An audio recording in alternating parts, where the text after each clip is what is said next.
மகேந்திரன் மூர்த்தி குப்பம் அங்கே வந்தார் பாருங்க. இதனுடைய வெயிட்டு பார்த்திங்கன்னா 7 கிலோ 755 கிராம் இருக்குது. இப்போ இந்த கட்டையில் மேல் ஃபினிஷிங் பண்ணிவிட்டு வெயிட்டு கம்மி பண்ணணும். இல்லை 1 கிலோ கம்மி பண்ணால் போதுங்களா? இது 5 கிலோ வைங்க. 5 கிலோ வேணுமா? சரி, ஓகே. இப்போ பார்த்தீங்கன்னா இவர் தான் மூர்த்தி, சாரி மகேந்திரன் மூர்த்தி குப்பம். இப்போ ஒரு கட்டை தான் இப்போ மேல் ஃபினிஷிங் பண்ண போகிறோம். அது ஒரு உதரெலாம் எவ்வளோ மொத்தமாக இருக்குது, இந்த மொத்தத்தெல்லாம் குறைச்சிட்டு உங்கள்கிட்ட காமிக்கிறேன். சொல்லிட்டு பாருங்க. மகேந்திரன் மூர்த்தி குப்பம் கன்னிக்கோயில்.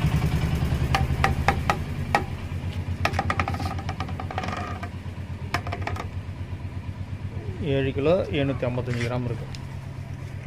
இப்போ இதை 5.5 கிலோ ஆக்கணும். ஆக்கிட்டு காமிக்காங்க. மகேந்திரன் கிட்ட பாருங்கள், மேல் ஃபினிஷிங் பண்ணியாச்சு.